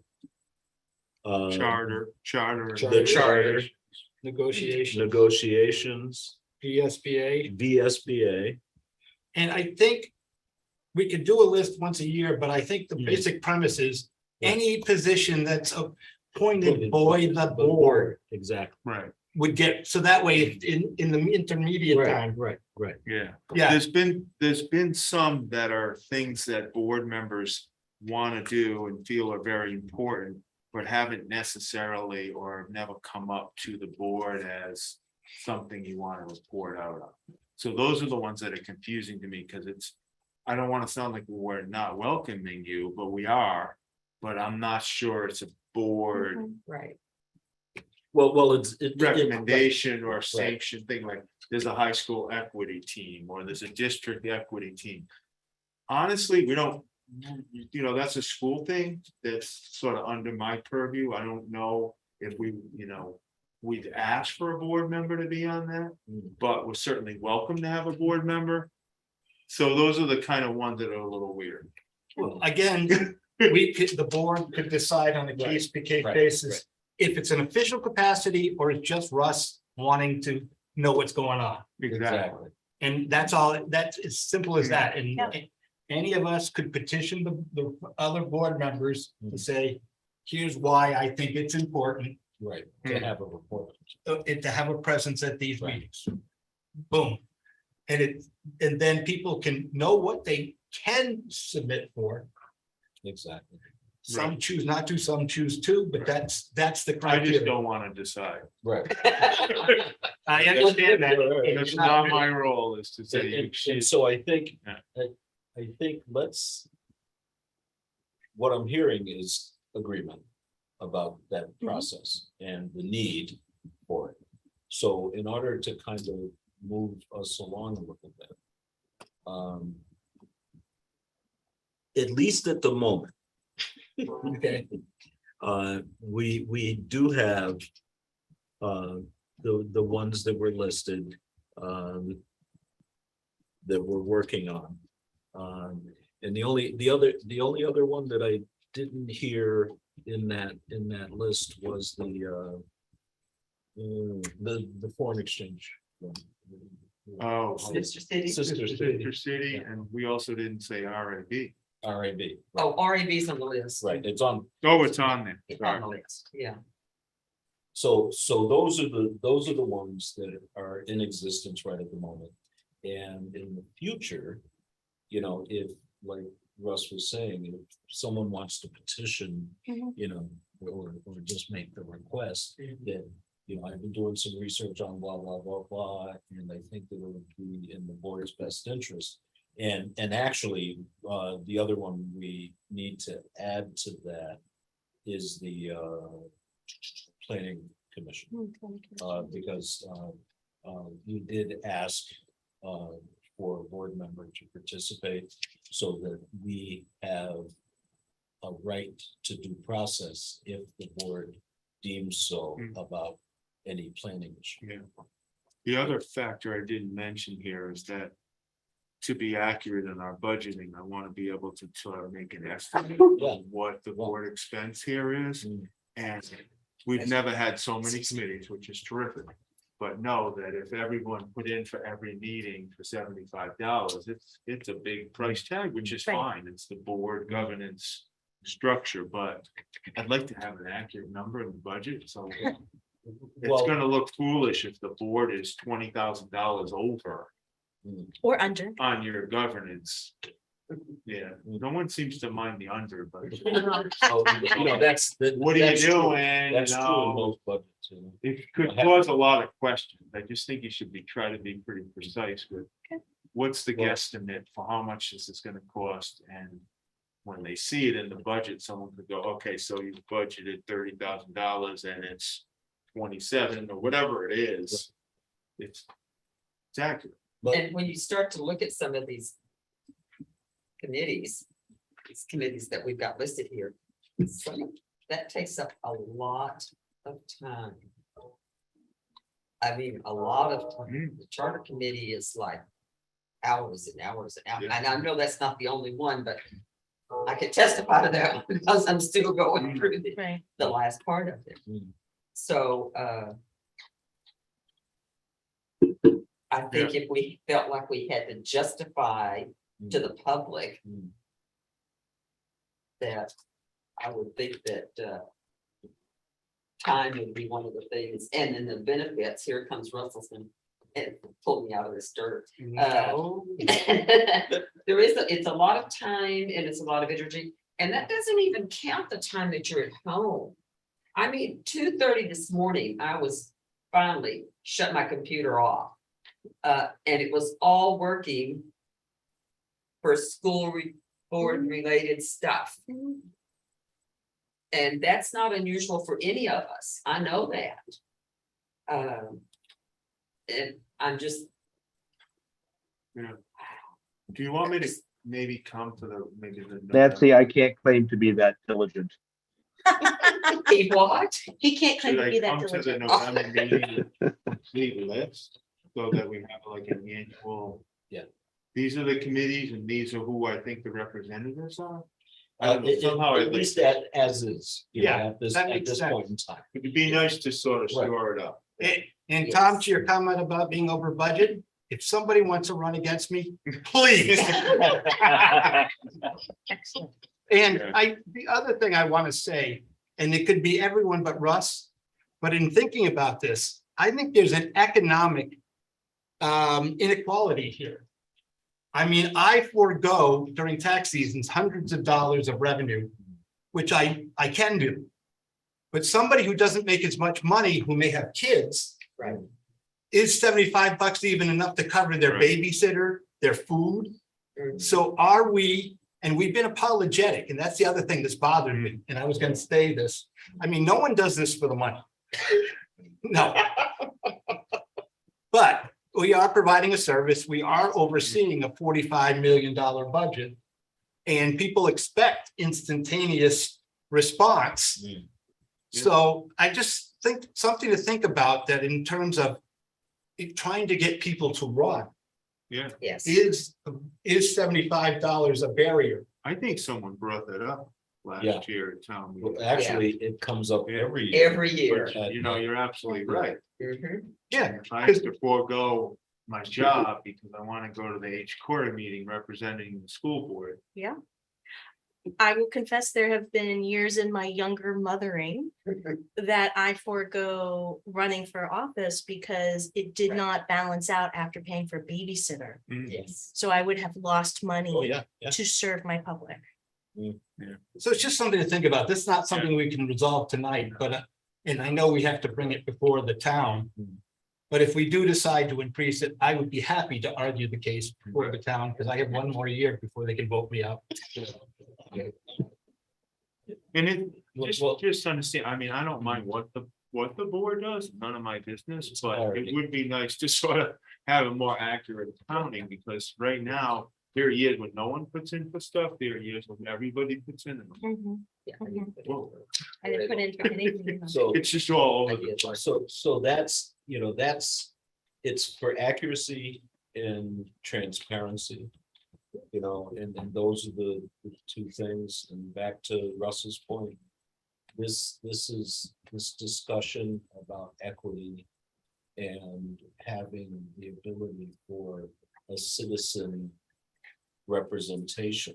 And when I say that, you notice I use citizen, and it doesn't matter if, you know, what your stripes are, Mhm. you know, the question becomes, we all have those pressures.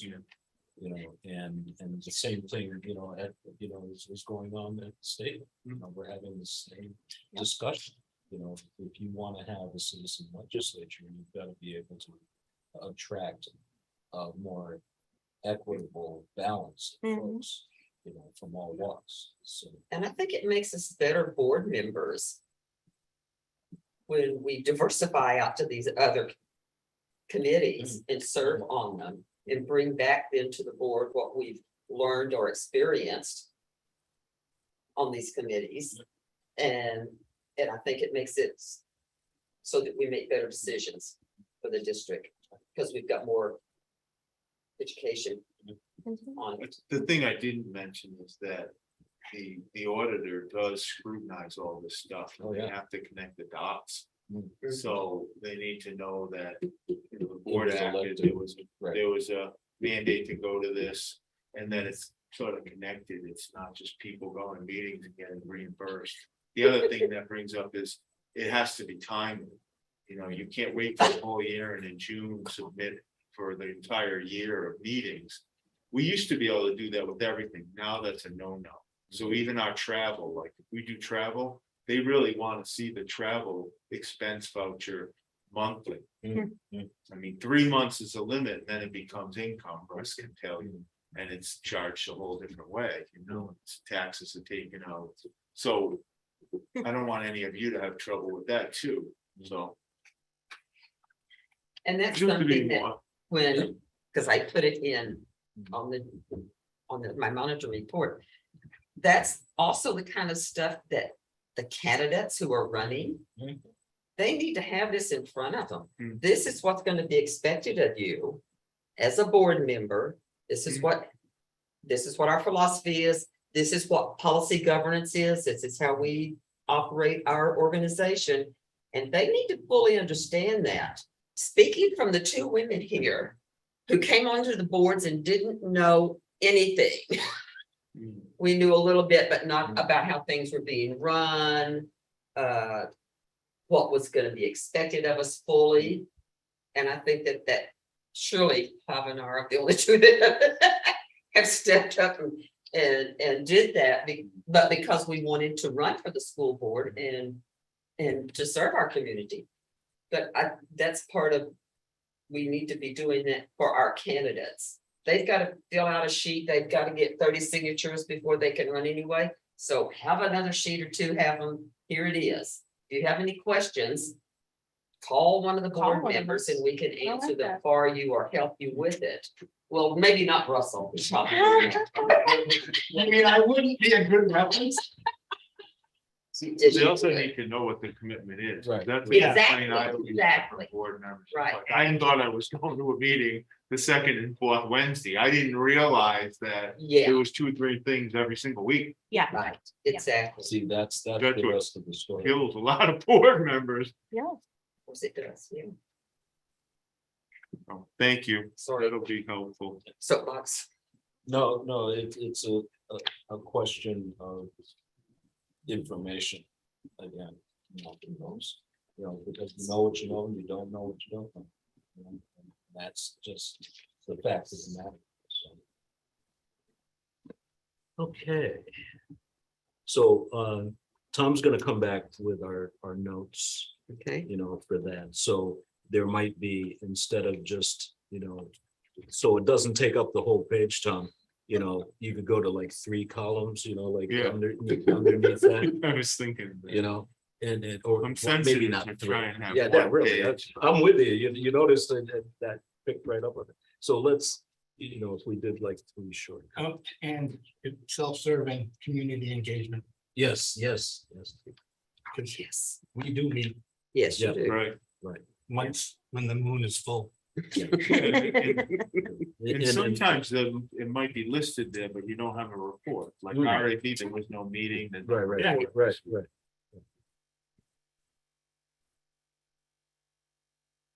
So, and didn't we, in the past, not very far in the past, we had all these lists and when I first started on the board, everybody would go to you and you'd make your reports on the places that you were responsible for and Russell do his.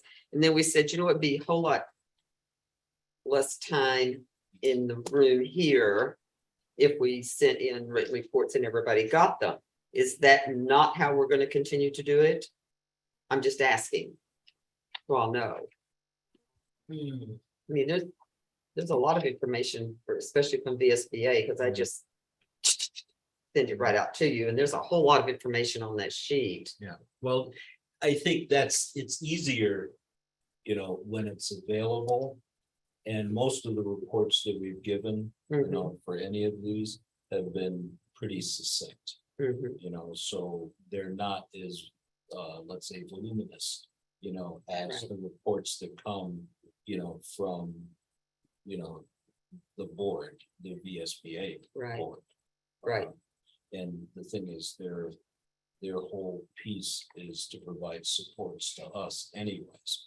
So there's more information that comes from them than would come from any of our report. Ours is more specific and direct about those topics that we're talking about. It's pretty obvious, I think. So we'll keep doing it. Okay. Okay, cool. So they left. Any report? Any comments from the board, public comment? Yeah, I just wanted to let everybody know that there was a comment from somebody who emailed in during this this meeting, asking, she'd wanted to have a comment about some suggestions specifically about the gender nonconforming students policy. And she wanted to know the best way to get her suggestions either to the board, or I'm wondering even maybe to the committee. My suggestion, because that's, it's within our public comment, triage. They can go to the superintendent. And because he sits on that policy committee, and it'll be directly given to the committee. And, if the, the person hopefully will see the effect of their comments, in the draft. If they don't, then that's something they need to let us know so that we can reiterate their point. Okay. Great. So the first step would be to take those recommendations and suggestions straight to Tom so that he could take them to the committee. Right. And Right. then hopefully it would be reflected somehow. And then if not, they would come to us next. Right. Well, That's the process. right. And Pete, the policy committee is Peter, Roy, and myself. Oh, okay. We're all here. So, Got it. what's that old saying? So we From don't, his ears to my ears. So I will also add that this is a person within district. Yeah. So this Which is is, fine. yeah.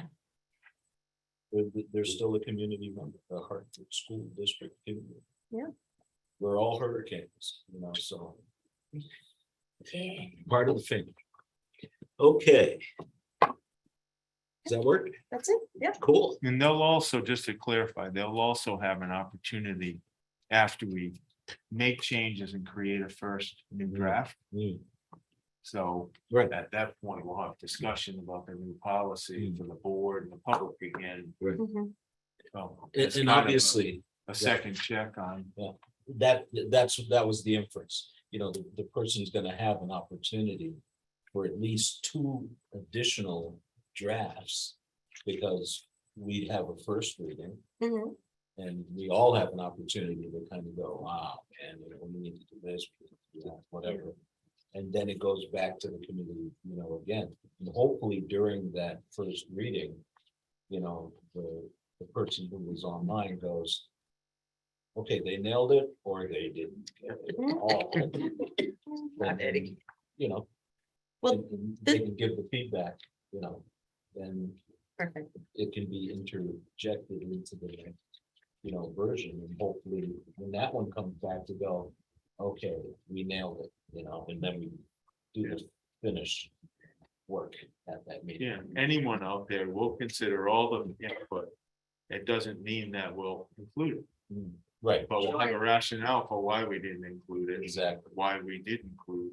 That's that's. And the open question. for discussion. But there is a process. Thank you for clarifying that. And it will set you free. Okay.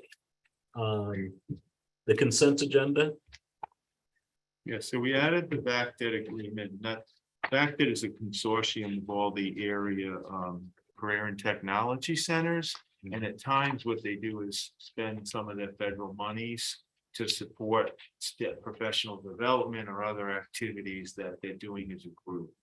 And in order to do that, we have to have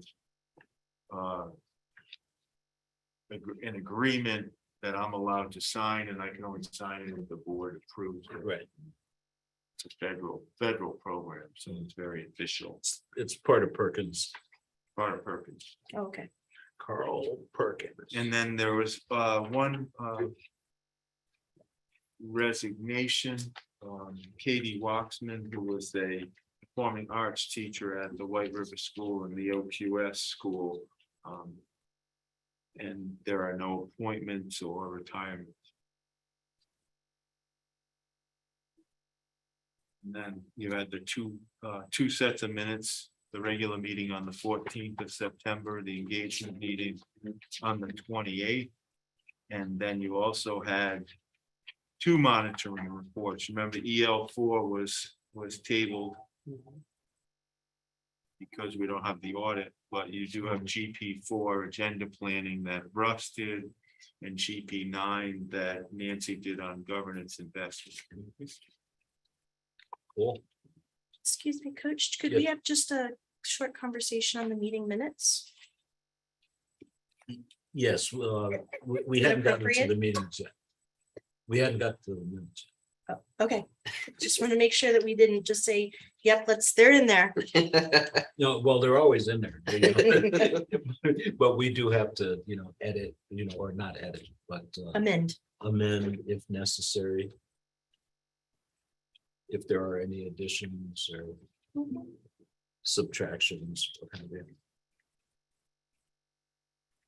So when we, just for information, when we pass the consent agenda, we will be authorizing, Tom to do the agreement with the other tech centers and districts.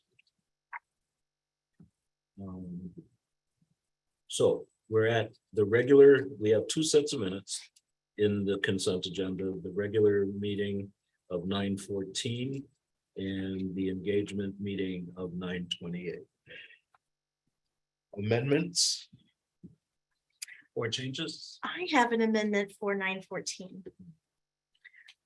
In the section where we're talking about bus services, there is a paragraph second to the end that starts, Ms. Walther asks about fully staffed. There's a statement in here that says, she asked about the number of students that were impacted. He replied that no one would be left off the bus route, but they may not have door-to-door service. The family has to get to a bus stop, it would be less than a mile. He shared that Andy Thornburn does a phenomenal job with bus routes in the town. My question, and period. So my amendment is to actually take, she asked about the number of students impacted beyond that and add it in there. Because my question very specifically that I asked for clarification is, how many students, rural students in the town of Hartford are excluded from that 1 mile rule, living outside of 1 easy mile to get to a bus stop, because there's a number of them. And so I asked for a follow-up actually, specifically on that number, because they deserve to be recognized somehow. And we need to know if it's 2% of our population or 12% of our population that is not served by bus service within 1 mile of their house.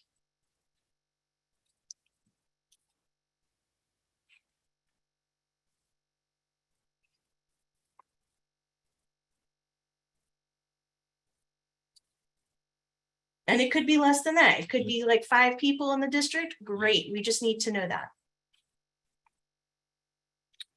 You were basically asking for clarification either way, Yes, so. yes. Yeah, Mr. Landon very clearly said there are a handful of families that are not within 1 mile. Yeah. We had a very open conversation about that. It's just not completely represented here. It was probably a little confusing for anybody who maybe doesn't wrestle with this issue.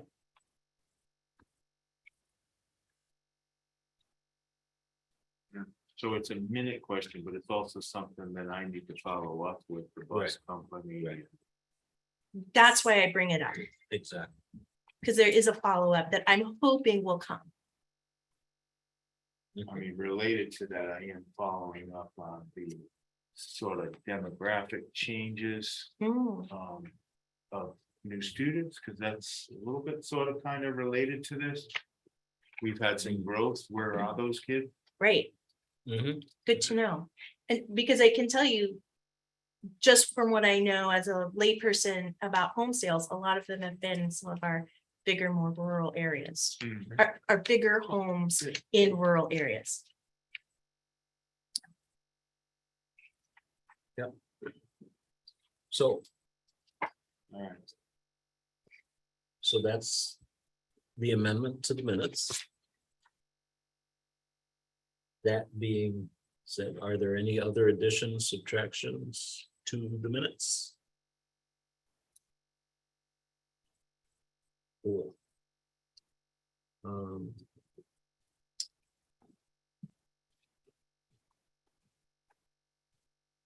That being said, can we entertain a motion to accept the consent agenda as amended?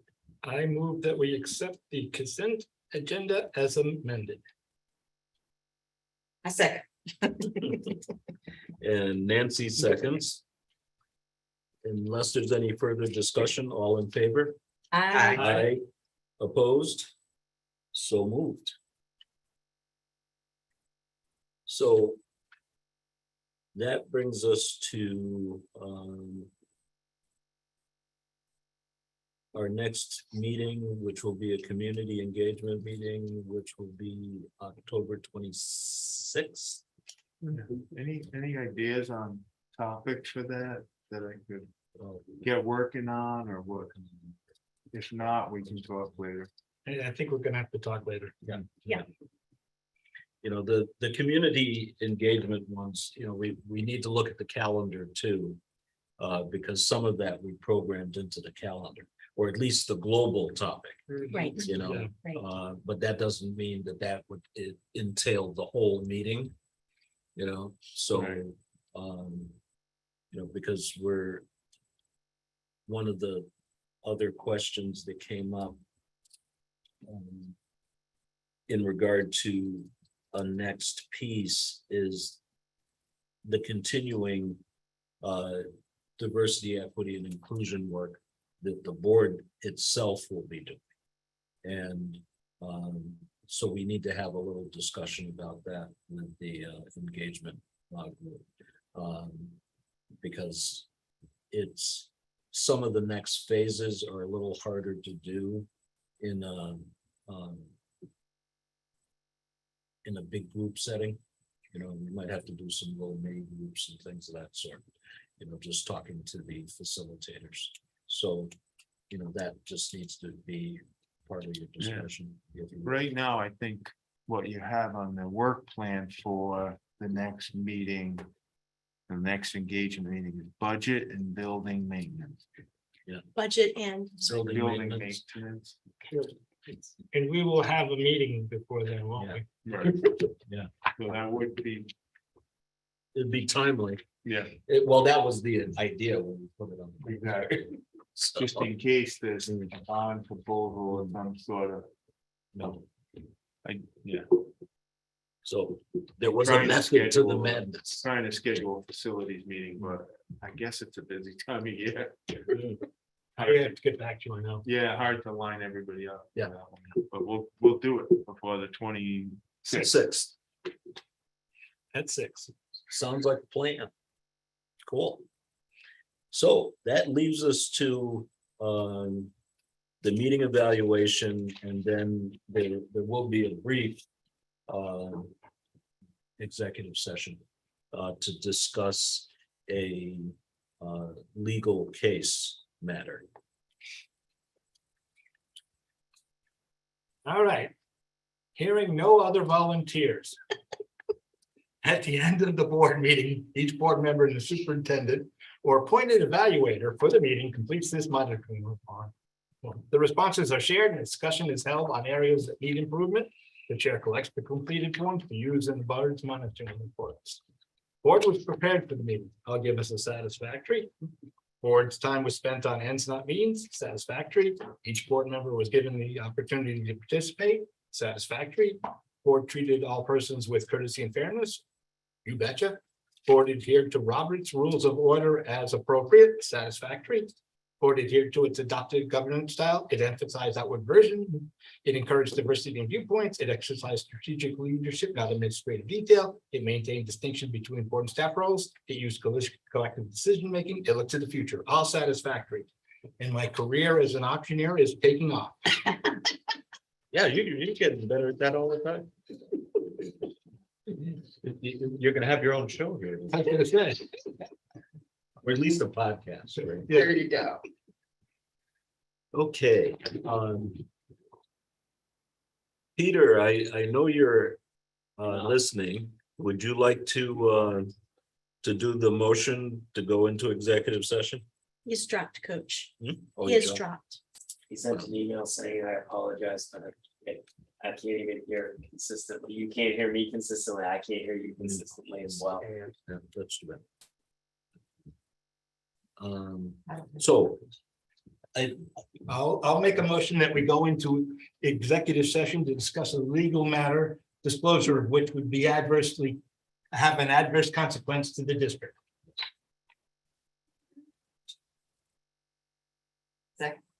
we have a motion and a second to go into executive session. We're going into executive session at 8:07. Synchronize your watch.